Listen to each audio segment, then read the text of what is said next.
Good morning friends, এখন বাজে বেলা 9টা আর আমি দেখো তৈরি হয়ে নিচ্ছি।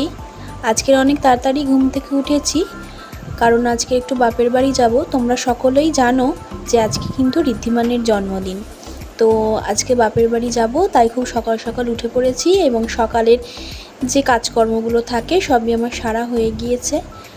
এখন রেডি হয়ে নিয়েছি আর আমার হাজব্যান্ড আর ঋদ্ধিমান দুজনেই কিন্তু ওই ঘরে তৈরি হচ্ছে। তো চলো এখন দেখি ওরা তৈরি হয়েছে কি না, তারপর তো বেরিয়ে পড়বো। বাইরে প্রচণ্ড রোদ। তো চলো।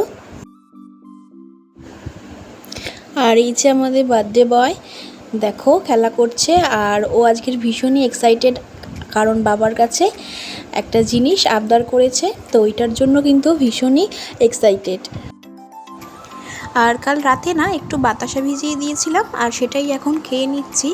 আর ছেলের আর আমার হাজব্যান্ডের খাওয়া হয়ে গিয়েছে, আর ব্যাগ গুছিয়ে নিয়েছি, আর জলের বোতল ছাতাটাও নিয়ে নিলাম। ওটা তো আমার একদম রাস্তায় বেরোতে গেলে লাগেই। তো চলো এখন বেরিয়ে যাই, তোমাদের সঙ্গে পৌঁছে গিয়ে দেখা হচ্ছে। আর দেখো কাণ্ড, বাড়িতে পৌঁছাতে না পৌঁছাতেই মা দেখো রান্না বসিয়ে দিয়েছে। আর 5 রকম ভাজা হবে, তো তার মধ্যে সব ভাজাই হয়ে গিয়েছে, কুমড়ো ভাজা শুধু বাকি রয়েছে। আর ওইদিকে হচ্ছে পায়েস। তো মা কিন্তু আর দেরি করেনি, আমাদের জন্য রান্নাটা বসিয়ে দিয়েছে, কারণ যেহেতু নাতি খাবে, তো মা আর বেলা করতে চাইলো না। আর এইদিকে পিঙ্কি আর ভাই যে জামা প্যান্টটা ছেলেকে গিফট করেছে, সেটাই কিন্তু ছেলে তোমাদের সঙ্গে শেয়ার করছে। তো দেখো তোমরা কেমন হয়েছে গেঞ্জিটা। আর যেহেতু বাইকের ছবি আছে, সেই জন্য ছেলের কিন্তু ভীষণই পছন্দ হয়েছে গেঞ্জিটা, আর কালারটাও ভীষণই সুন্দর। তো কেমন হয়েছে তোমরা কিন্তু কমেন্টে আমাকে জানিও। আর এইদিকে পায়েসটা প্রায় হয়েই এসেছে।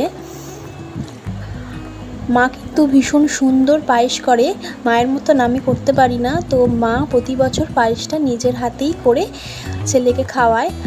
আর এদিকে দেখো 5 রকম ভাজা অলরেডি হয়ে গেছে, আর এখন হচ্ছে শাক ভাজা। তো সেই কারণেই পেঁয়াজটা ভাজা বসিয়ে দিয়েছে মা। তো চলো শাক ভাজাটা আমি করে নিই। আমি এসে একটু খন্তি ধরলাম, আসলে ছেলের জন্মদিন, মা একটু রান্না করবে না তা আবার হয় নাকি। এইদিকে ঋদ্ধিমানের আর তর সইছে না, নিজে নিজেই বেলুন ফোলানো শুরু করে দিয়েছে। আমাদেরকে আর সময় দিচ্ছে না ঘরটা ডেকোরেশন করার জন্য, তো আগে থেকে নিজেই ফোলাতে শুরু করে দিয়েছে বেলুন। আর আমি এদিকে শাক ভাজাটা করে নিচ্ছি, আর ওইদিকে পিঙ্কি আমার হাতে হাতে সব কিছু কেটে কুটে রেডি করে রাখছে। তো চলো চটপট করে নিই। আর এদিকে চিকেনটা ভাই বসিয়ে দিয়েছে। আর ভাই না চিকেন রান্নাটা খুব সুন্দর করে, ভীষণই ভালো হয় ওর হাতে চিকেন, আমার ভীষণ ভালো লাগে। তো সেই কারণে ওকেই আজকে চিকেন রান্নার দায়িত্বটা আমি দিয়ে দিয়েছি, ও করছে। তো সকলে মিলেই ছেলের ভালো লাগার রান্নাগুলো আজকে করছি, সবাই মিলে খুব ভালোবেসে ওকে আজকে খাওয়াবো। আর এদিকে মা মশলা করে নিচ্ছে মাছের ঝালের জন্য। আর ওইদিকে দেখো বৃষ্টি নেমে গিয়েছে, তো বৃষ্টি হচ্ছে বলে মন্দ কিন্তু লাগছে না, বেশ ঠান্ডা ঠান্ডা আবহাওয়া হয়ে গিয়েছে। জন্মদিন সেলিব্রেটটা খুব ভালোভাবেই হবে।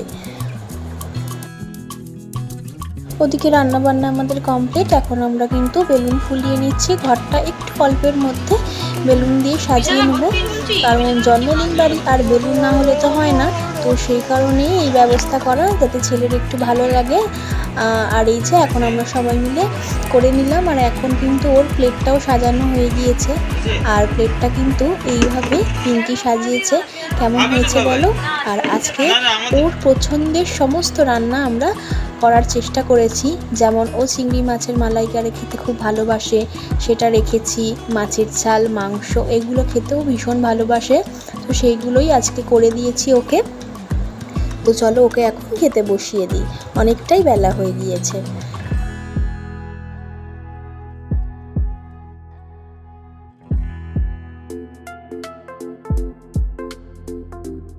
আর খেতে বসার আগে একটু ছোটোখাটোভাবে ওর আশীর্বাদটা সেরে নিচ্ছিলাম।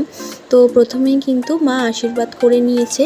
ও সরি, মা প্রথমে না, আসলে বাবা আগেই করেছে, কিন্তু বাবার ছবিটা অফ ক্যামেরা ছিল, তো সেই কারণে তোমাদের দেখাতে পারিনি।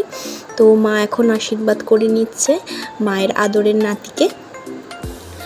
আর এরপর আমরা একে একে সবাই মিলেই কিন্তু আশীর্বাদটা সেরে নেব।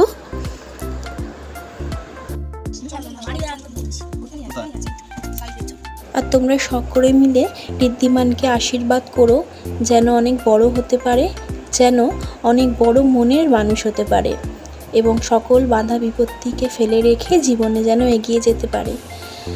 তো এখন ওর বাবা আশীর্বাদ করে নিচ্ছে। আর এরপরে আমিও করে নেব। আসলে আমার হাজব্যান্ড আস্তে আস্তে ভিজে গিয়েছিল রাস্তায়, আর সে কারণে না এখনও ভিজে জামাই পরে আছে। ওকে বলছি চেঞ্জ করে নাও, তো বললো আশীর্বাদ করে নিই তারপরে আমি চেঞ্জ করব। আর এই যে আমি এখন আশীর্বাদ করে নিচ্ছি। আমার একটাই স্বপ্ন, ছেলে যেন অনেক বড় মনের মানুষ হয়, জীবনে যতটাই পড়াশোনা শিখুক না কেন মানুষকেও যেন মানুষ বলেই গণ্য করে, কখনো যেন অমানুষ না তৈরি হয়। তো এইটাই স্বপ্ন দেখি। তো আশা করি ছেলেকে মানুষের মতো মানুষ তৈরি করতে পারবো, সেই চেষ্টাই করে যাচ্ছি।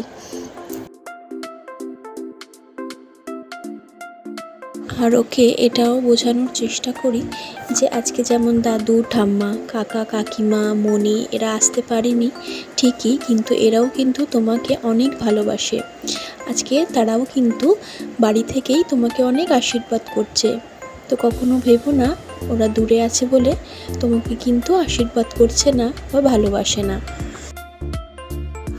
আর এখন ভাই আশীর্বাদটা করে নিচ্ছে, আর মামা আর ভাগ্নের তো খুনসুটি লেগেই আছে, আর আশীর্বাদ হতে হতে সেটাও চলতে থাকছে। তো আমাদের আশীর্বাদের পর্ব শেষ হয়ে এসেছে। তো চলো এখন ছেলেকে খেতে বসিয়ে দিই। আর এই যে ও খেতে বসে গিয়েছে, আর সমস্ত বাটিতে করেই তরকারিগুলো সাজিয়ে এইভাবে দিয়েছি, আর ও কিন্তু ভীষণ খুশি। তো এখন কোনটা ছেড়ে কোনটা খাবে বুঝতে পারছে না, তো ও আস্তে আস্তে খেতে থাক। আর এরপর আমরাও খাওয়া দাওয়া সেরে নেব। আর মা কিন্তু ওর সঙ্গে বসেছে আসলে নাতির কি লাগবে না লাগবে সেগুলো দেখাশোনা করার জন্য। তো আমরা সকলে খাওয়া দাওয়া করে নিই, তোমাদের সঙ্গে পরে দেখা হচ্ছে। আর এখন সন্ধে হয়ে গিয়েছে, আর এখন তোমাদের সঙ্গে আবার আমার দেখা হচ্ছে। আর এখন বাজে সন্ধে 6টা। আর এখন থেকেই আমি আবার তোমাদের সঙ্গে রয়েছি। আর এভাবেই কিন্তু বেলুন দিয়ে খুব অল্পের ওপরেই ঘরটা ডেকোরেট করেছি, যাতে ছেলে একটু আনন্দ পায় মজা পায়। তো সেই কারণেই খুব ছোটোখাটোর ওপরেই আয়োজন করেছিলাম আমি। দেখো এইভাবেই সাজিয়েছি। আর একটু পরেই কেক কাটা হবে, তোমাদের সঙ্গে সেটাও শেয়ার করব। তবে বিশেষ কাউকে বলা হয়নি, পাড়ায় কিছু অল্প বাচ্চাই আসবে। আর এই যে দেখো কেক এসে গিয়েছে, আর কেকটা ঠিক এমনই দেখতে হয়েছে। তো তোমরা জানিও কেকটা কেমন হয়েছে, আর কেকটাকে পছন্দ করেছে জানো স্বয়ং ঋদ্ধিমান। তো চলো কেকটা কাটা যাক। Happy birthday to you. Happy birthday dear Ridhiman. Happy birthday to you.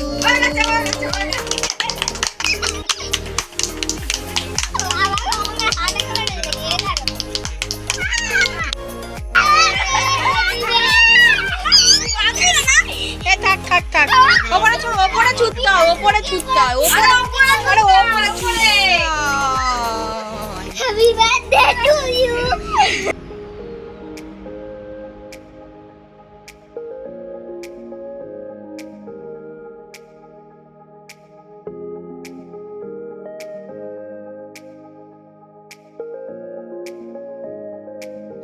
আর এই যে কেক কাটারই পর কিন্তু কেকটা নিয়ে আগে দৌড়েছে বাবার কাছে, বাবাই হচ্ছে ওর ফেভারিট মানুষ। তারপর খাইয়ে দিল আমাকে, এরপর দিদা মামা মামি একে একে সকলকেই কেক দিয়ে দিয়েছে খাইয়ে। তো চলো কেকটা এখন পিস করে নিই, সবাইকে দিয়ে দিই।